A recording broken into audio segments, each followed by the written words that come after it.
Hey, good evening, everyone. Welcome to the Vikings Playbook. It's the AFC, NFC Championship football weekend. I wish we were in it, but we're not. And we just wrapped up the last of the championship games today. So, what you're going to see is Seahawks and Patriots. And yes, that means Sam Darnold. Congrats to him. Obviously, there's a little bit of egg on our face as Vikings fans, at the front office. So Kwesi, KOC, the decision not to keep Sam in Minnesota. So definitely some things to talk about.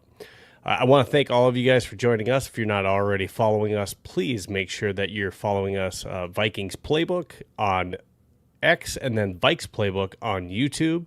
And if you have any questions during the pod, please make sure that you put your comments in YouTube or X, and we'll make sure that we answer them live, and I'll answer them best I can, and we'll throw your comments up on the screen.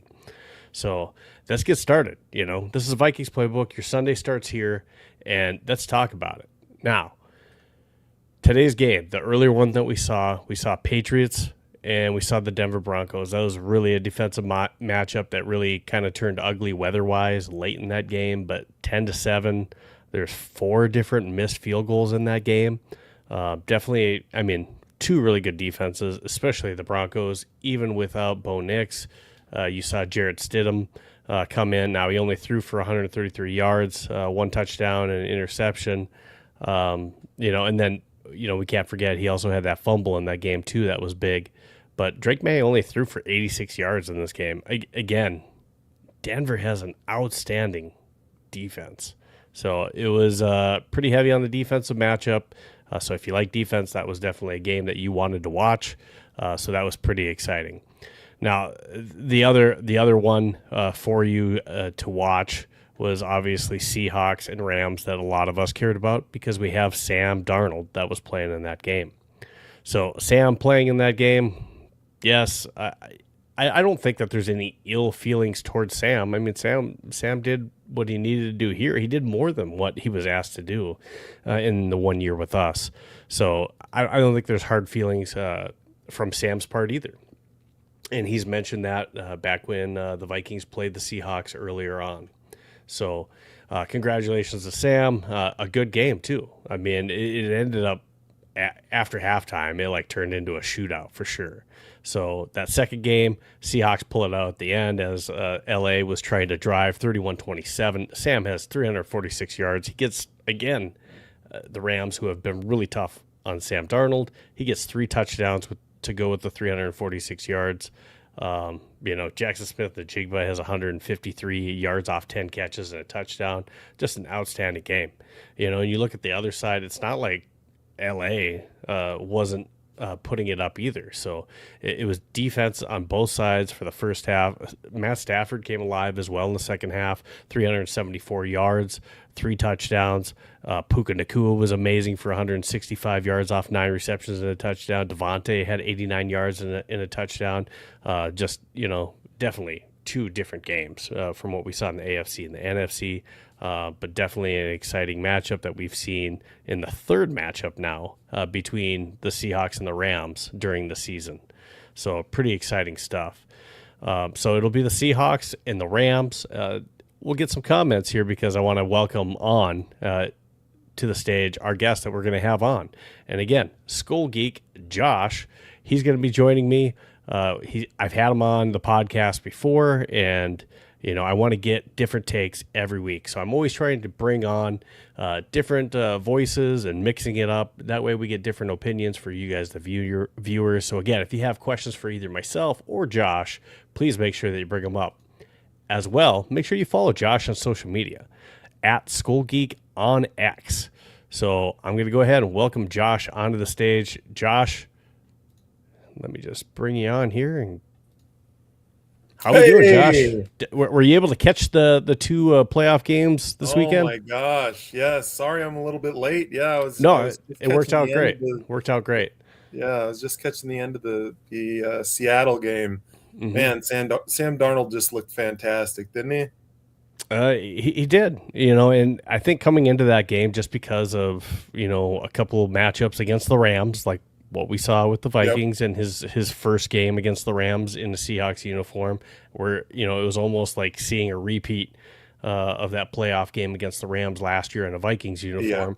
But, these last two times he's came out, last time it wasn't a performance like we saw today, but, he's been able to get the better of the Rams. Congrats to him. I mean, he played a good game. I mean, ultimately it was the Vikings' decision to not bring Sam back. So, I mean, you can't hold that against Sam. Yeah. So, definitely rooting for him to go in there and get a win. So he's the kind of guy I can root for, I guess. Definitely. I feel like most of America is going to be rooting for the Rams and Sam Darnold. New England, they're a new team. They're in my opinion, they should be the underdog. But the Patriots have won the big game so many times that people, I'm sure, want to see Sam Darnold in this underdog story play out. Well, I mean, before you joined and, you saw the poster, we have some different topics that we're going to talk about today. We want to talk about, the first thing we're going to talk about is these Joe Burrow rumors. Oh, yeah. And then, we need to talk about the Flores contract that got secured and the head coaching update on that front. Mike Pettine making some news, and then we want to talk about just Jordan Assen update, and then maybe some realistic offseason moves, and that kind of leads me into this first one when I say realistic. So right. I'm not saying that Joe Burrow couldn't ever happen, but let's just go ahead and get into that first one. I do have one comment that's in here about the Seattle game. Let's go ahead and throw that up. Randy Lewis and on YouTube. Thanks for joining us. Appreciate it, Randy. He says Darnold putting Seattle on his back and winning this game should be an automatic Kwesi getting his butt canned. I feel like a lot of people feel like that. Yeah, I can't disagree with that comment. I mean, as far as making the wrong decision, we saw that play out this year. They probably should have done whatever they needed to do to get him back, and that just didn't happen. Yep. So, it kind of is what it is. I hear my son out here, so just 1 second. Let me just lock this door just so he's not coming in here. Yeah. I mean, I feel like for the most part, I'll say that pretty much everybody was feeling the same thing. No matter where you stand right now. At the time, a lot of people were saying the same thing, that whatever Kwesi did is what people wanted him to do. They wanted to go to JJ. They didn't know what JJ was going to do, but we all kind of wanted to see what JJ was going to be able to bring to the table. And so, I mean, we can all go back and, play Monday morning quarterback. But at this point in my mind, I look back and I saw a bunch of people saying that they wanted to get rid of Sam Darnold as well. Especially when you put $33 million on the table. I mean, Sam Darnold looks awesome now, but that's only because that he did so well. Yeah, I mean, Randy brings up the good point. I mean, it's not just Sam Darnold in that decision. There's been many more things that brought up on Kwesi as far as his draft picks. Oh, definitely. And then even he's done a good job on this last offseason of bringing in the free agents, but did all those free agents pan out? So that's also something you have to answer for a little bit too, as far as bringing in individuals like a Ryan Kelly that we knew already had injury issues coming into it. Right. And, so was that a good move? We can say the same thing for, and I'm only going to say this if they're not on the team, but the Jonathan Allen and the Hargrave contracts. Right. Were those good deals to bring in as well too? And, this is something I'm writing an article on this as well too. And this is probably a good time to make sure that I'm plugging this. But I also write for purpleptsd.com. Make sure that you check that stuff out. I'll be writing an article on this as well. But, how hot is the hot seat? Obviously, I think it's hotter for Kwesi than it is KOC, but definitely this upcoming season, if we have another repeat season, especially inefficiencies at quarterback. I think both of these individuals are absolutely on really hot seats. We saw it this year, and we'll talk more about it, but 10 different head coaches, to include, Mike Tomlin, who kind of fired himself, but I think we saw that was where it was trending. We saw John Harbaugh and then Sean McDermott. So, I mean, we saw coaches that had been successful in the playoffs and win Super Bowls get canned for even getting into the playoffs and got fired. And KOC has yet to get his first win. I mean, absolutely a really hot seat this year. Yep. And we'll talk more about that coming into it. But here's a good plug for PTSD, purpleptsd.com. So go ahead, check it out. It's something that I definitely want you to take a look at. We're always putting definitely good articles on there on either purpleptsd.com or vikingsterritory.com. So go ahead and check it out.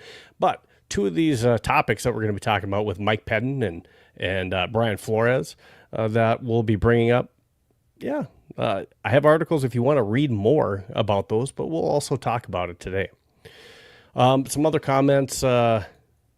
D. Reuter says absolutely a fireable offense. We all knew it when it happened. If you didn't see it, you're handicapped. Randy, again, I think they're both on the hot seat. Agreed, Randy. Yep. If they don't win a playoff game, I think they're both gone. For sure, if they're not in the playoffs, I think there is a real possibility they're both gone. The winning part, yeah, I mean, that's still definitely a question. That they might both be gone, even if they don't win, because we saw that. Now, I don't think that's a popular thing to do in the case of like a Sean McDermott. I don't think he should have been fired. Right.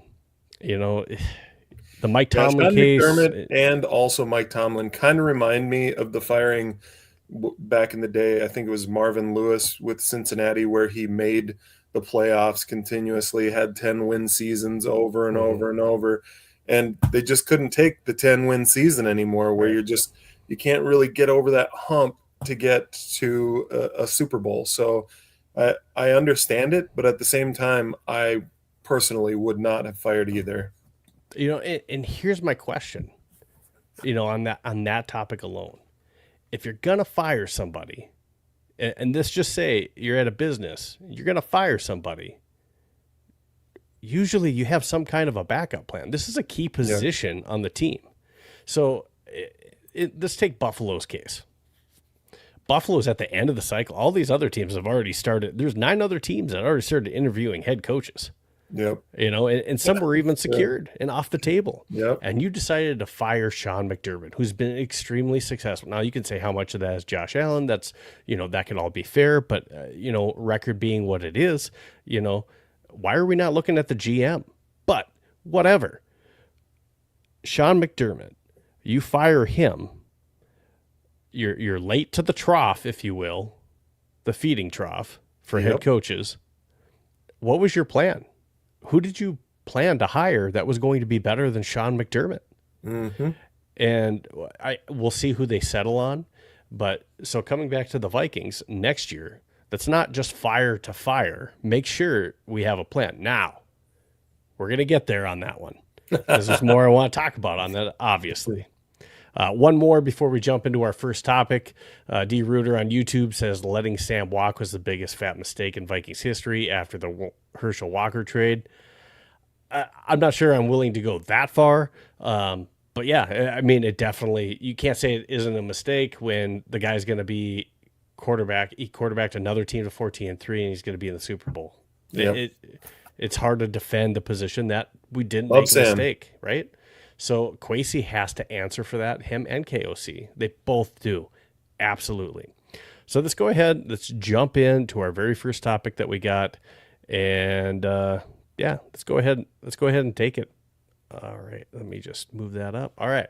Joe Burrow rumors. This is infuriating to me. All right. Now, do I like the idea of Joe Burrow being on the Minnesota Vikings? I absolutely do. It all sounds great. I like the idea of, let's take, whatever players we want to see in the NFL and let's grab them.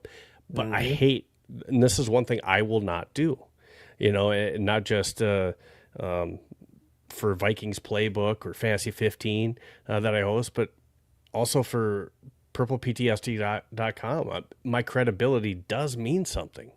So for some of these places that decide to put that out there and they say sources, and I'm not expecting them to give up their sources when they say stuff like this. But at the same time, if you're going to go ahead and throw that kind of stuff out there, you kind of got to have something to back it up. And this all started with Grant Cohn. And Grant Cohn, who covers the 49ers for Honest, he threw this. It wasn't even the topic. The topic was talking about that basically the 49ers couldn't get Justin Jefferson, so they might be interested in Jordan Addison. And then at the tail end of that, he decided to throw it in there that the Vikings were called the Bengals and they were offering to get Joe Burrow. Right. And again, this is a guy that covers the 49ers. Now, I'm not saying it, if Kwesi's not calling around on every quarterback in the league, he should be fired just for that. Yep. So I'm not saying that, a call hasn't happened or won't happen. But let's look at this realistically as well, too. If there was some steam here and they made the call on that kind of thing, our beat writers and major media, we're talking about Joe Burrow. Yep. Okay. They might have some information on that before. Absolutely. Grant Cohn for the 49ers. 49ers. Apparently, he has a better source than individuals that are absolutely plugged into the team. That's all I'm saying, guys. And again, would love for those rumors to be true, and especially for some of the things that they're talking about, 3 first-round picks, maybe a defensive player, this is, or in a second or something like that. That could be doable for Joe Burrow. That, how many draft picks are we going to waste and not get a Joe Burrow type quarterback? So for JJ McCarthy, I think if it was 3 firsts and a defensive player, that's probably something that we would be willing to do. That's something that I wasn't quite sure on, because from what Walter Football said, they said multiple firsts. They didn't say 2 firsts or 4 firsts or 3. They said multiple firsts, right? Mm-hmm. Yep. And then they said a defensive player in JJ McCarthy. What does multiple firsts mean? Does it mean 3? And I'm going to break this down. So I actually, I put a video on here too to talk about this a little bit. But so this was his very first tweet. So now Walter Football comes out shortly after Grant Cohn. Yep. And says, just heard from a source. And again, Walter Football, he's not Adam Schefter. Walter Football comes out saying he just heard from a source that the Vikings reached out to the Bengals to trade for Joe Burrow. Asking price was too high. Now, that first part of that, I can see that being true. I can see the bank. Okay, here's where, again, if there's steam there, I could see Kwesi calling, because he should call on all kinds of quarterbacks. I can make up whatever rumor I want of, I heard from a source, like I sarcastically made, that the Vikings called on Mac Jones. They absolutely will do that to see what the 49ers want for Mac Jones. Absolutely should. You have to weigh all your options and what is the best for our team. If Joe Burrow is available, obviously, that's probably a top option for this team. But if you're the Bengals, it does not make sense right now to trade Joe Burrow. Joe Burrow's unhappiness. They turned down 4 firsts in 2020. I don't know if you remember that. Yep, I did post on that too, and and somebody had commented on there too that that was in 2020. Not now, and I get that, totally get that. What I'm saying is they definitely value Joe Burrow very highly. Yep. Now, they've also invested heavily since 2020, and not only Jamar Chase, but T. Higgins.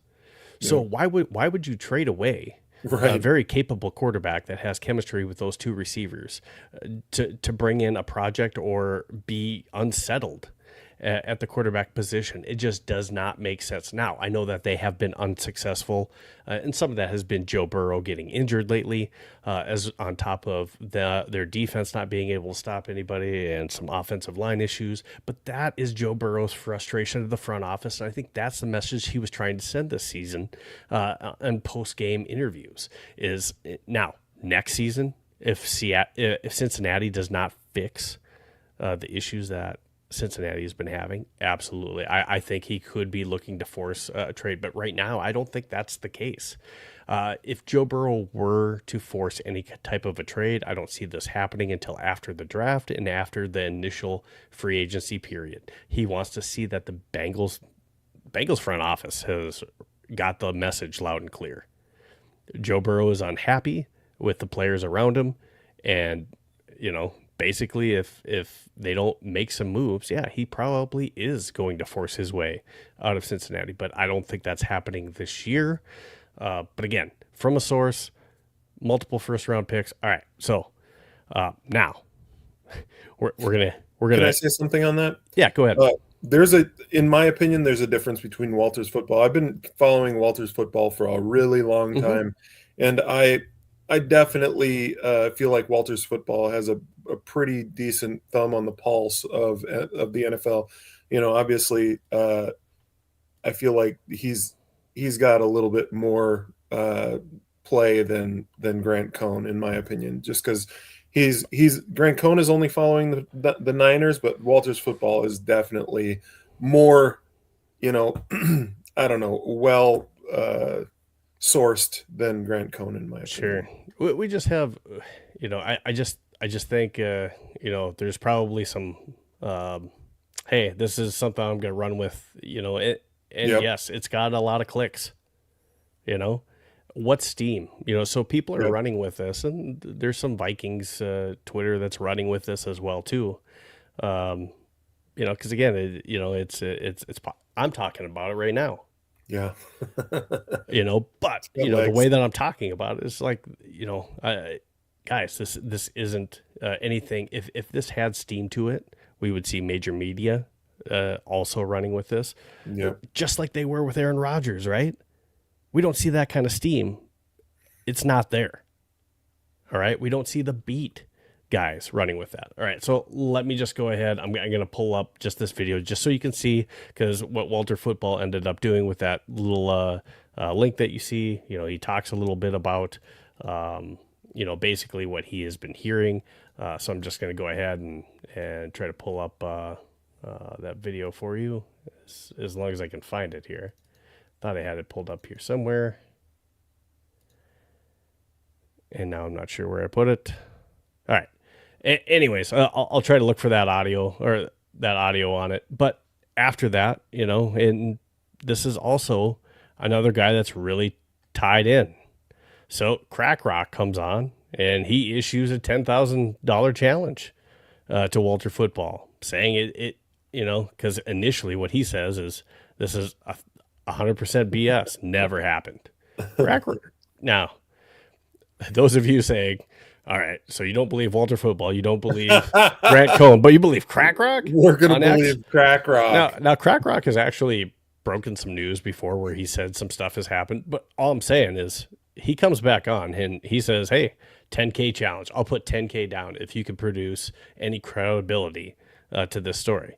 Haven't seen anything on it yet, but this is where, Crack Rock and I are on the same page. He says we can wish and dream about Burrow and purple and gold, but this never happened, pure and simple. Now, I'm not saying that a call has ever happened or won't ever happen, but I do think that there's a lot of clickbait going on.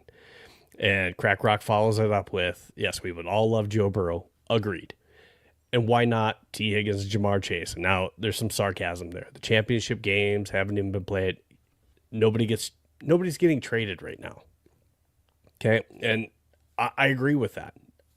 And Joe Burrow is waiting to see what happens closer to the draft in free agency period before he makes decisions. He's got a good connection with Jamar Chase, T. Higgins. That team in place is trying to smooth things over and make him happy. he's going to give him an opportunity to do so. Now, if that does not happen, yeah, in that free agency period late in there, I could see something being possible if, they just absolutely, sink the ship, if you will, in Cincy in the draft, and they don't address those needs on the offensive line and in defense. They have some high picks this year, so there's definitely some players that are going to be in play. They have some good draft picks this year, so we'll see what happens. That's all I'm saying is just don't get your hopes too far up, because there's no incentive right now for Joe Burrow in Cincy to move yet. Yep. Right now there's not the fire alarm that people are trying to create. It's just not there yet. And if and when it is, I guarantee you the people that cover the Vikings and Cincy will make sure to let you know. Here's James Rapian, who covers the Cincinnati Bengals. He says, I'm more likely to pay for the Vikings in 2026 than Joe Burrow. Thanks and have a good night. Now, does that mean it's open and shut? No, but somebody that's tied in to the Bengals, that's at least covering the Bengals, says, hey, this isn't happening. Or at least he's saying he has a better chance. So, I mean, that's all I'm saying is let's not continue to blow up something that's just not there yet. Can we hope and dream? Absolutely. Okay. With that said, though, if Joe Burrow does push his way out of Cincinnati, I think that the Vikings do have a chance. They're willing to do something. I agree with that. I agree with that 1,000,000%.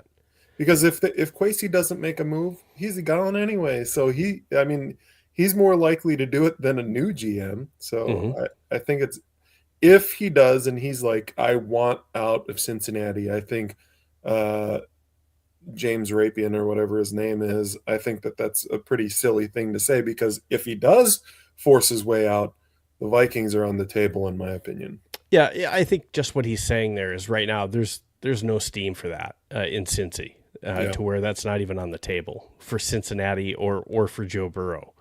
And I think that is true for now. Right. But he said all of 2026. He's like, I get it. I disagree with that. I definitely think, there's nothing that's happening now. Now, going back to that, KOC and Kwesi at the quarterback position, I have my thoughts on it, but I'm just saying, are they going to do what's in the best interest for maybe the team, cap, long-term at the quarterback position, or are they doing something to save their job? Because like I said, if we have another season like last year, both of their jobs are probably on the line, I think. Yeah, and you said that as well. Yeah. So if that's the case, they're going to have to make a decision. Can we roll with J.J. McCarthy, or do we have to bring in somebody not just to compete? Do we have to bring in somebody that's going to start? So, and I'm with you. I think J.J., he's shown some growth, and I'd like to see that. But I think they're definitely needing to bring in somebody to probably push J.J. McCarthy that's also able to start. And I think there's some different options that we can talk about as we get a little bit later into that. Again, guys, if you have comments that you want to bring up, especially on this issue, make sure you throw them on X and YouTube. Josh and I will make sure that we answer them the best that we possibly can. And let's go ahead and jump on into the next topic. All right, Brian Flores. So the extension update, that was huge. There was two main teams that we saw Brian Flores that he was interviewing for. And, I had also thought the Raiders would be one, but the two main ones that he interviewed for were the Ravens, which got filled by Minter. And then just recently, Mike McCarthy ends up getting selected by the Steelers. So that kind of cements it for us. But before even the Steelers' job was done, and we're going to get to an interesting timeline here in a little bit, but we end up announcing the Brian Flores extension, which makes him the highest paid defensive coordinator in the league, which, a lot of us were saying that's what needs to happen. So props to the Wilfs. Yep. Props to, even props to Kwesi. in this case, for making sure that the negotiation happened and we made sure that we got the deal done. He did do an interview for a lateral position defensive coordinator with the Washington Commanders. Again, was that to drive up the price? We'll talk about a little bit more on that too, but this is huge because now it looks like, I mean, percentage-wise, very strongly, it looks like it's pretty much a done deal that he is going to be back in Minnesota as our defensive coordinator, which is obviously huge on our defense, which, does that have something to do in changing the mind? Does Harrison Smith want to come back now that Brian Flores is here again? That's a conversation talker. Was that due for free agents that maybe want to, come to Minnesota knowing that they could play in a Brian Flores type defense, whether you're trying to rebuild your career or continue your career. They see what he has done in the style of defense that he has. So your thoughts on the Brian Flores extension and, just where we are with head coaches. I think it's a pretty done deal that he's going to be back. Yeah, absolutely. I'm excited that Brian Flores is back. At the very beginning, I was saying that we need to, back up the Brinks truck. We gotta give him as much money as he possibly can to keep him here. And in my opinion, they needed to pay him head coach money. And I don't know how much Brian Flores actually wants to be a head coach, honestly. Let's say you have the option to make as much money at defensive coordinator as head coach, and you're in Brian Flores' situation where he had a tough time down in Miami. He was second guessed by his quarterback. He was kind of pushed by his owners to possibly do some nefarious things to get a higher draft pick. It's just a lot of extra drama that you don't really have to do if you're just a defensive coordinator. You don't have all of those, press conferences that you constantly have to do all week long. You don't have the same scrutiny on you as a defensive coordinator. So he can do the job that he loves, make the exact same type of money that a head coach would have, even more money than a few head coaches like Todd Bowles down in Tampa Bay. I think Cohen in Jacksonville makes $3 million, so less than Brian Flores. The coach for the Titans makes less than Brian Flores. Well, this is reported. So if you're Brian Flores, you make $8-9 million. You got to be kind of happy with this situation. And I do think that those Washington and lateral defensive coordinator moves were just not, I wouldn't say drive up the price, but it's smart gameplay on Brian Flores' part. So I'm excited to have him back.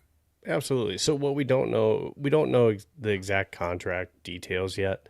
So we don't know the number, the length of year and bonuses, all that good stuff. But what we do know is, and what's been put out there, that they've made him the highest paid defensive coordinator in the league. Yeah. That should happen. And so congrats on doing that. Now, the other thing on that is, obviously there's still some head coaching opportunities and vacancies that are still open. So it's a conditional clause that if he doesn't get one of those jobs, basically he's with the Vikings. So we still have to wait out this period. The Bills job is out there too. So that could be an attractive thing, but we haven't seen anything yet as far as them trying to reach out to Brian Flores. So, it's not a slam dunk, but it looks pretty good for us right now. Now, again, this is great for us. It's great for us for how long, we'll see. Now, going back to the KOC and Kwesi thing, if KOC and Kwesi are in the hot seat, we have another bad year. I do think at the top of the list is now Brian Flores to be our next head coach if we have another down season, or just, what is deemed by ownership to not be a successful season, because we saw John Harbaugh, Mike Tomlin fired himself, whatever. They probably let him do that instead of, firing him. And then at the same time, you got Sean McDermott. So, I mean, those guys have better resumes, much better resumes than KOC. So, absolutely. I think they're in the hot seat, and Brian Flores is maybe setting himself up for a head coaching position down the road. here. Absolutely.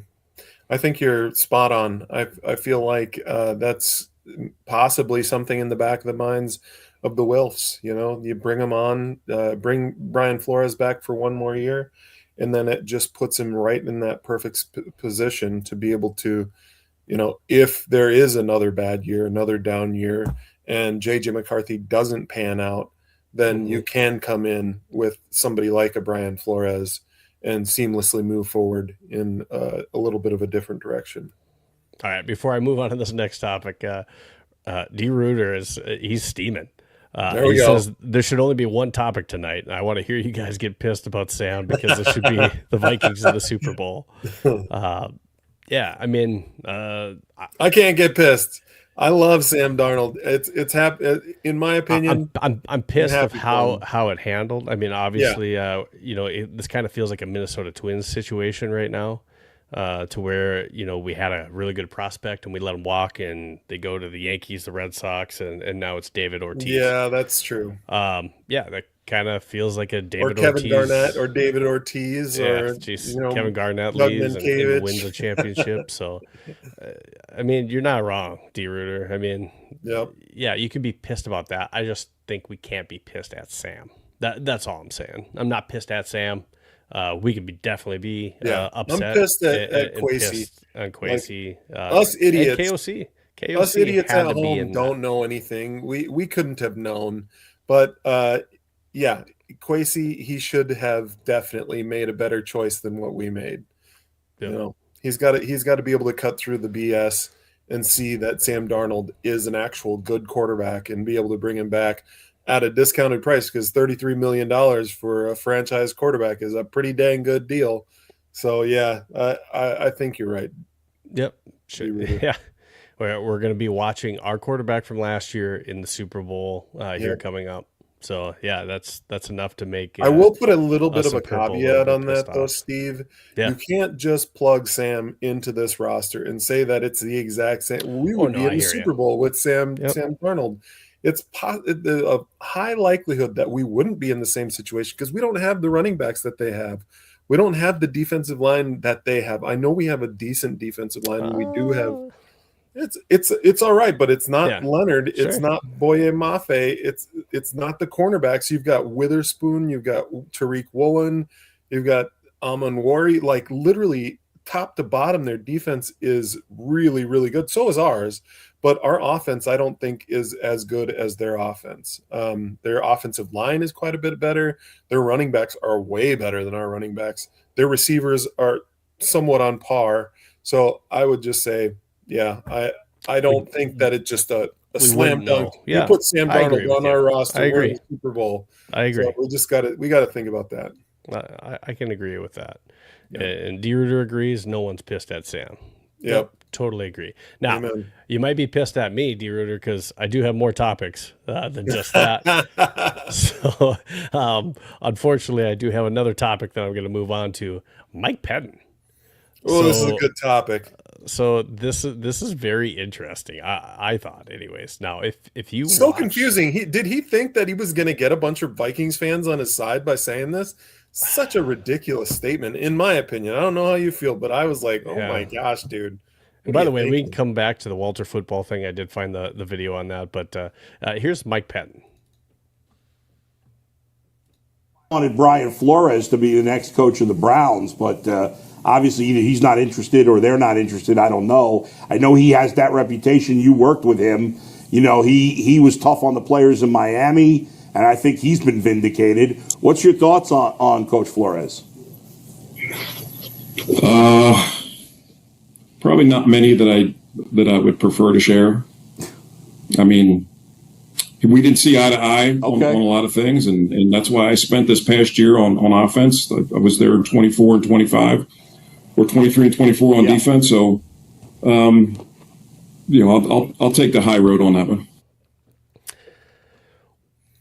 Woo. Absolutely ridiculous. You were on the defense in 23 and 24 when we sucked. And now you're on offense in 24 and 25 when we sucked on offense. Like, what is your point? I don't understand what he's even trying to get across. So now this is crazy audio. And the reason for that is he's still, when he's doing this on the Ultimate Cleveland Sports Show, he's still on contract for the Vikings. Okay, so you got whatever it is, you got friendships going on, whatever. But and I wrote about this, so if you want to read more on this, Mike Pettine's comments raise new questions about Brian Flores. You can read at that on purpleptsd.com, and I'm about to post this on my my personal as well. You can check out Purple PTSD on X, but I'll post a link on there. But if you read on this, what you're going to see is I kind of pieced together an interesting timeline as well with this. So Kevin O'Connell comes out with a news conference on January 13th and announces, this is when we find out about the Mike Pettine retirement. Okay. So we find now earlier, I had an article probably 2-3 weeks ago in like week 17, where I had talked about like Brian Flores, we're going to have to offer him a big contract, make him the highest paid. But I also mentioned that, we might have to make him the assistant head coach and that we might have to make a decision between Mike Pettine and Brian Flores. Now, not necessarily in this context. Not a tough decision. But holy cows, what I told, I have in the article, you got to choose Brian Flores over Mike Pettine. Now, was that what happened? Did he actually retire, or was this kind of a situation where, Mike, we're going to let you go out on your own and you can retire instead of us saying that you were fired, that maybe sets you up later down the road for another job. And then he comes out with this, going against, because he was potentially forced out and we possibly picked Brian Flores over him.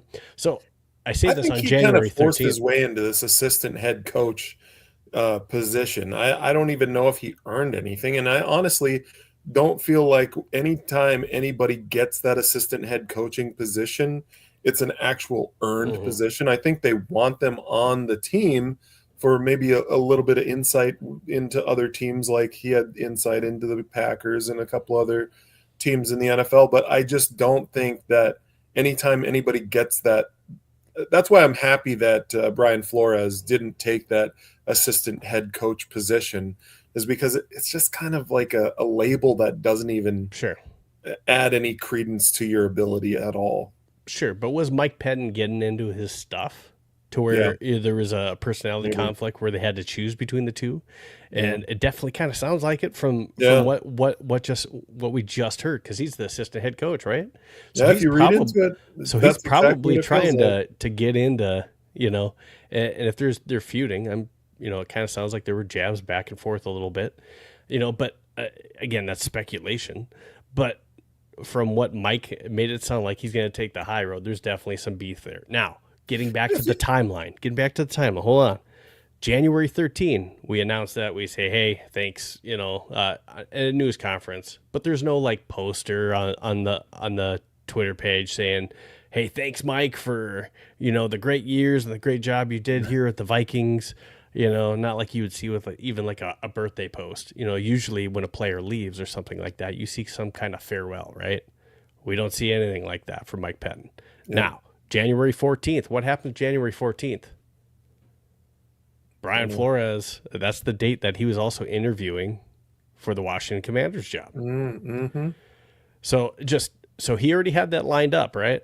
Before Mike Pettine's, so the Vikings possibly hear that, well, I'm even looking at different defensive coordinator jobs. So again, this is a theory, right? So now I'm speculating, right? Mm-hmm. But was that playing into Brian Flores' decision of, even if I don't get a head coaching position, maybe I want to go somewhere else because I don't want to deal with Mike Pettine. That could have been what was on the table, and Vikings ownership, Kwesi and the Wilfs had to take a look at this and say, hey, we got to pick one. Yeah. I'm not saying that happened. Mike, he's a classic defensive guy. He's been on defense his entire career, and then all of a sudden he goes on offense. Clearly, in my opinion, he was tied to this Donatel defense, and how Donatel looked so terrible, and just our defense with the bend don't break type deal, and we gave up. That's the whole thing where we gave up so many points.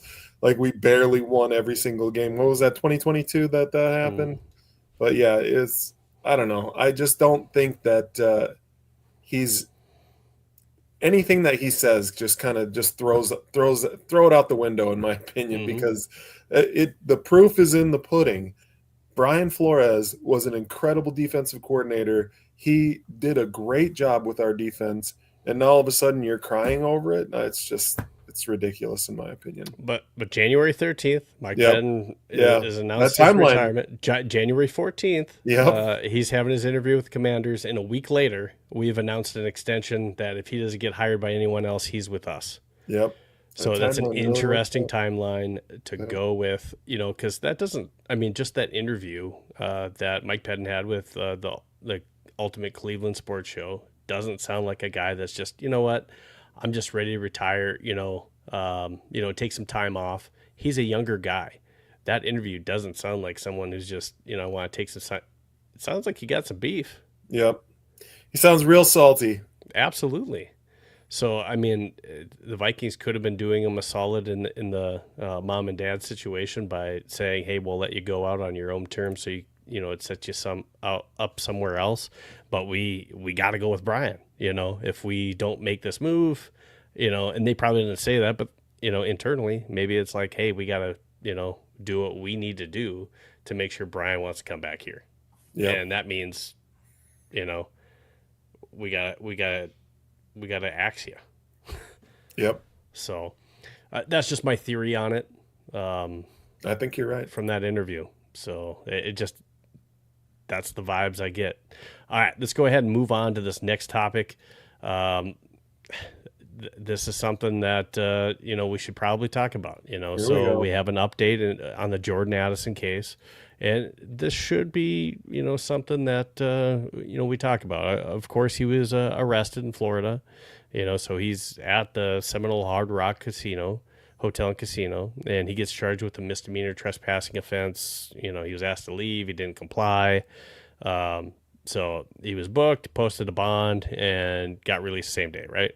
So, all social media news is, man, look at this guy. He can't. Now the latest legal outcome. What though? I think law enforcement down in Florida is a lot more strict than law enforcement in Minnesota. Like they could have easily gone in there and been like, leave, and he's like, well, what? Just asked a question, and they could have responded with an arrest. And so, yes, it's true that he got arrested, but it is also true that he was. Those charges didn't stick. So, yeah, I think I heard someone else say this, that, he was probably having some drinks. He was probably on a heater. But no, it's just, it still shows that, allegedly, again, just getting into an altercation like this, it still shows that you probably aren't making the best decisions to even get into an altercation.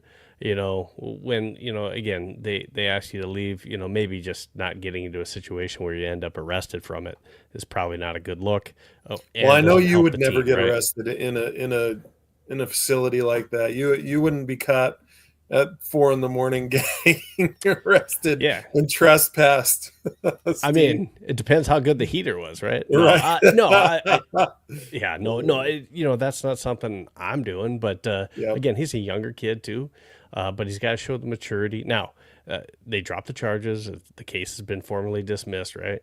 Now, this doesn't mean that Addison's not going to press charges because, he's saying he did nothing wrong in the matter. And that absolutely could be true, right? So we have to take that in consideration. But what this does do is, again, it's still a bad look that you're in the news for legal stuff. And at the same time, what this does is it doesn't look like he's going to face like any kind of suspension because, he doesn't have any, charges were dismissed.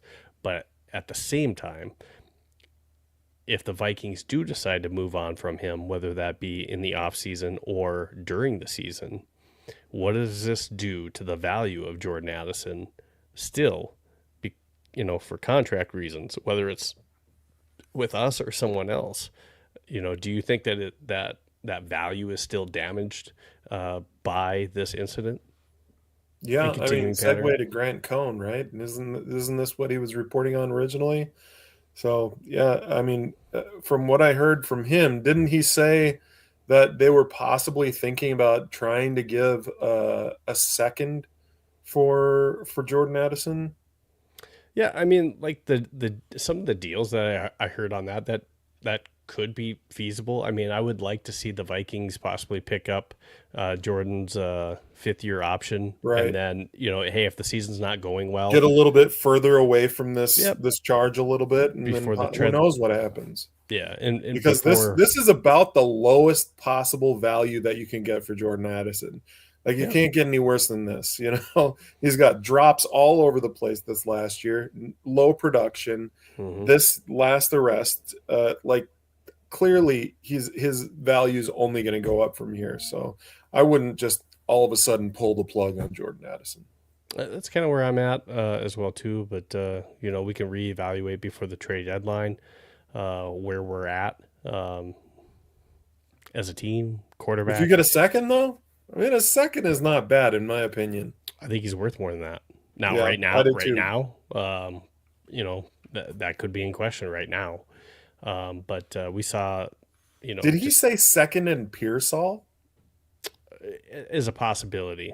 Those were just some things that were thrown out. So I don't know if I'm like super high on Pearsall, but a second Pearsall could be something that moves the needle. So again, that is something that could happen. A deal like that, because we could be in a situation. Jalen Naylor is going to be a free agent. We're going to have to make a decision there on whether or not to retain him. You got Ty Felton that you brought in. So again, is Jordan Addison going to be the one that gets traded and we re-sign Jalen Naylor and Ty Felton picks up a bigger role? Or do we try to hold on to – you just got to make this decision, because here's the thing. You let Jalen Naylor walk. I'm not saying you can't get someone of his talent back in the receiver room, but let's just say you hold on to Addison and then you end up trading him, or now you can't pay him the next following season, and you let Jalen Naylor go out the door. So those are things that they're going to have to talk about this offseason that are going to be pretty big. I will say, I am a Pearsall fan. I'm actually a Gator fan and a Vikings fan. I grew up down in Florida, so big Pearsall fan. Also, he's an American hero. I don't know if you knew that, but he saved somebody from being I don't know. Do you remember that when somebody was being mugged in San Francisco, and then he saved them from being mugged and he got shot? Yep, he got shot right before. Yeah. And that's all great. I just got to see, performance on the field. That's all I'm saying. Yeah. We just haven't seen, him put together anything of substance that's better than. Definitely not better than Addison. He's not better than Addison. Yeah. One could argue, do we know that he's better than Jalen Naylor? Right. We don't know that. I think that Naylor's put it on the field, so you know what Naylor can do. You definitely know that Jordan Addison is pro material. Now, if he could just put it all together. And yeah, I mean, Pearsall, you've only seen him produce maybe 3-4 games at the end of not this season but last season. So yeah, really hasn't put it all together yet. All right, let's jump into this next topic. Realistic offseason moves. All right, for the Vikings. So we kind of talked about some of them already. Trade possibilities could be out there for some of our individuals, like a TJ Hawkinson could be on the chopping block or traded. So we see TJ out there. We've seen Jonathan Hargrave as possibilities. We've seen Jonathan Allen's name be mentioned. We've seen, and now I'm having a mind blank right now. We've also seen running back Aaron Jones' name be mentioned on there as well too. And we don't know whether or not that Harrison Smith is going to be back this season or this next season. So those are names that we've seen on there. Now, as far as who we make in signings this offseason, we could see restructures. I wouldn't be opposed to seeing TJ Hawkinson have a contract restructure and keeping him on this team. Eric Wilson, I'd like to see, he's going to be a free agent as well too. We're going to have some competition, have to pay him. Jalen Redmond's going to be wanting a contract. So those are a couple different contracts here this offseason that we're going to have to take a look at and re-sign some guys. And another future article that I'll have here coming out, I think we should consider, because he's already under contract, I think Blake Brandel should be our starting center next year. I mean, I just think we have some holes to fill. You can't draft every position and hit on every position. Especially with the track record lately that we've had, that's not happening. So, we have some other needs that are maybe, and I get it, we don't have Ryan Kelly, we're not going to have, so we have Juergens and Brandel right now. So I get it that center is a need. I'm just saying, from what I've seen, I think Brandel can start and be our starting center next year. And that saves you, a pick and or cap space if you're having to go out and get somebody in free agency when we maybe already have the solution on the roster. And that's just who I see right now on the team. Now, as far as like holes and people that we need to fill through the draft, and that'll be the interesting thing. We'll start getting into, what we want to see in the draft and doing some different draft speculation. But, we got some holes that we're going to take a look at. Running back could be one. Tight end is another one. Do we take a look at center? It's something to consider down the road. It's if we can continue. I don't think it's this year, but maybe we take a flyer on a tackle. Hopefully Darrisaw's injury is not going to be a continuing thing that ends up being a lingering thing into next season like it was this year. But then, are we, is Allen and Hargrave going to be on this team? We might have to bring in somebody on the inside defensive line. And then if we can't retain Eric Wilson, do we have to take a look at linebacker? Because our 6th-round pick, Kobe King, didn't pan out. And then, we might be losing Harrison Smith. And then was Jay Ward good enough? I mean, he kind of took that Theo Jackson job. But, do we have 2 safety positions we have to try to upgrade in the offseason? So there's some different moves that we're going to have to try to make between free agency and then also with the draft that we got to plug some of those holes, and we can't afford to have a Lewis Cine type situation where we have an individual sit on our bench for like 4 years and not be a starter. Yep. We need to start drafting players, especially in our first 3 rounds, where they should be seeing several snaps with those first 3 picks, maybe even first 4 picks. For first 4 rounds, but for sure the first 3 rounds, those players should be expected to have considerable roles on the team. Mm-hmm.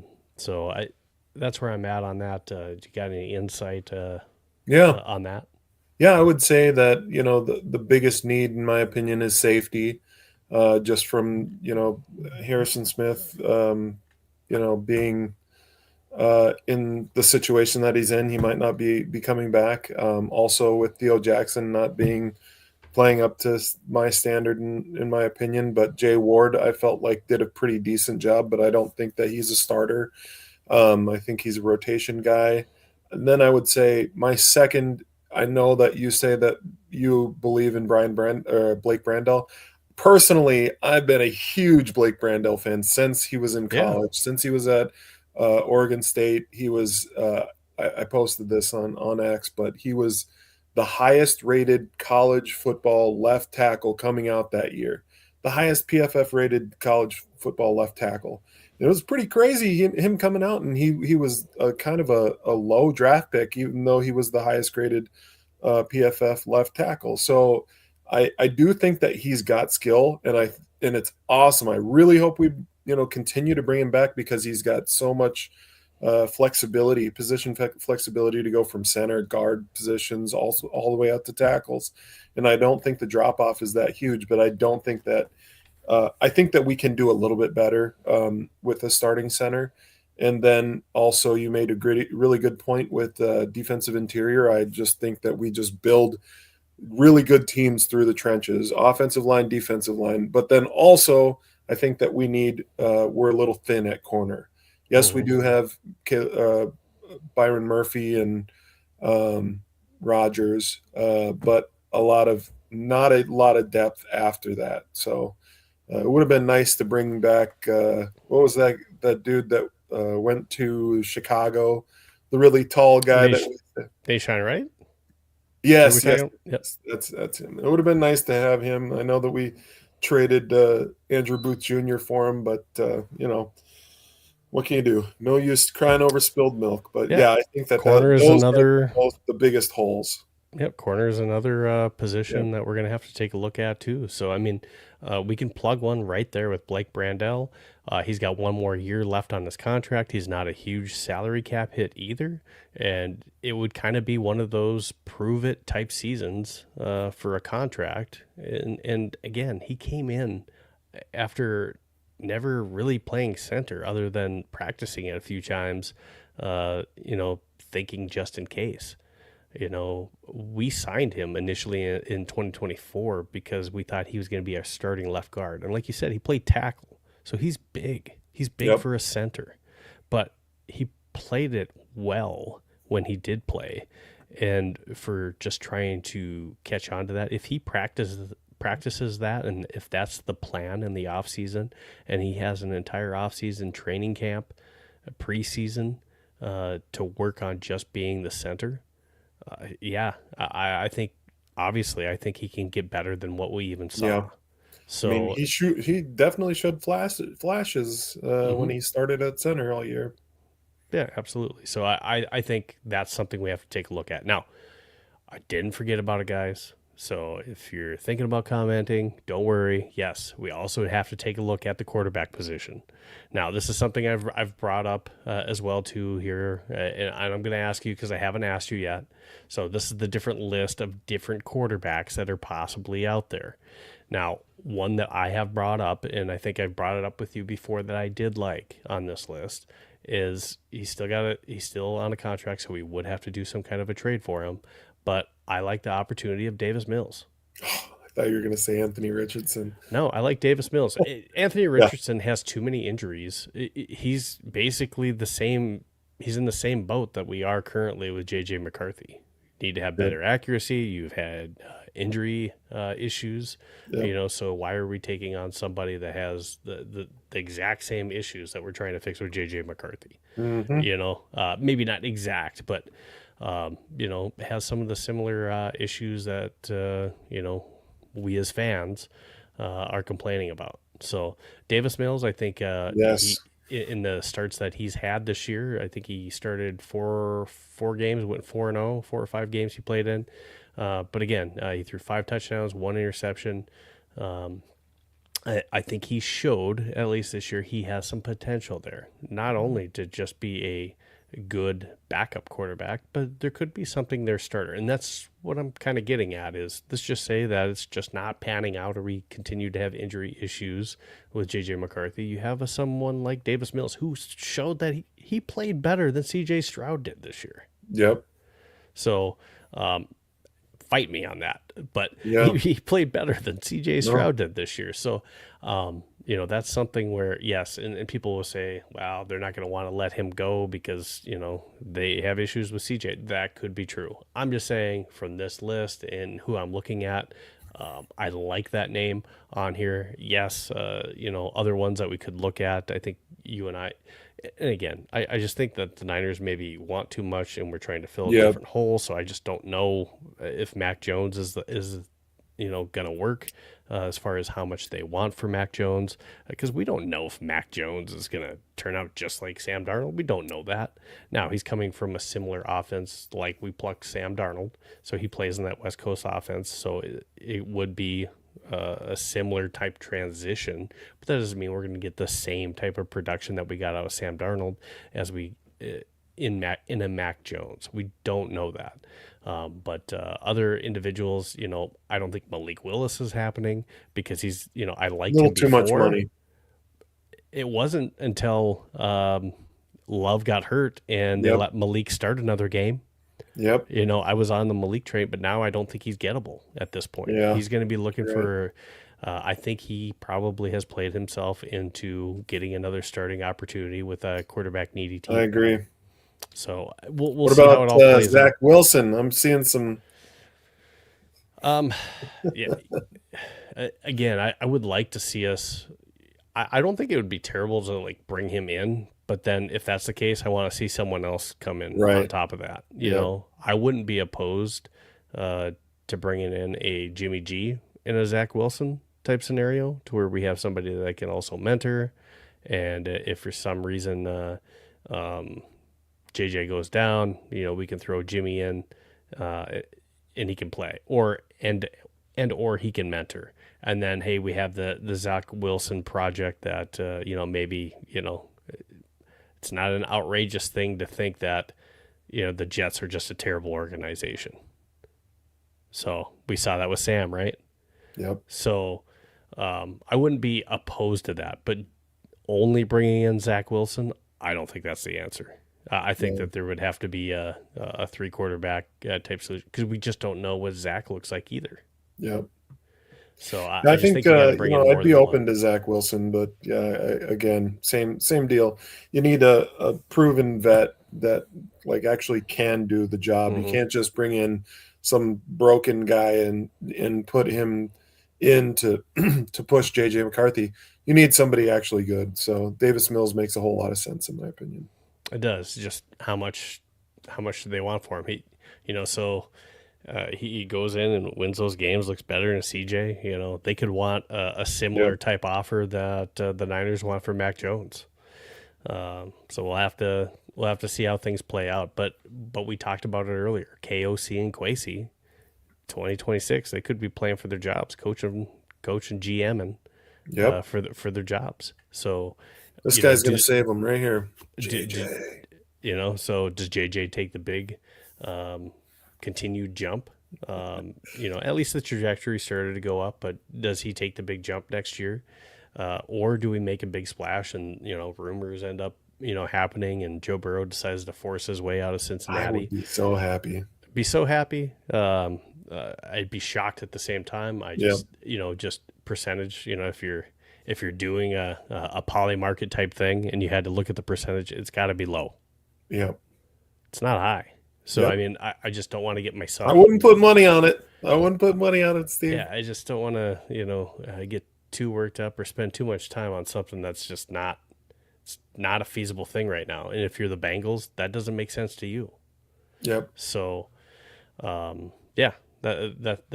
all I wanted to say on that. But we had some good topics today. We talked about Joe Burrow. We talked about Brian Flores, Mike Pettine. That was just crazy to me. That was a curveball. Jordan Addison, and different realistic things that might happen this offseason. But anything else you want to touch on, Josh? No, I think we touched on it all. I'm just excited to see the Super Bowl. I'm excited to root for Sam Darnold in the Seattle Seahawks.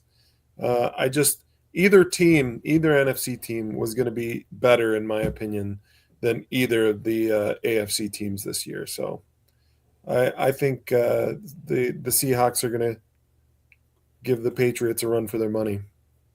All right. Well, can't be mad at Sam like we talked about. So I will also be rooting for Sam Darnold.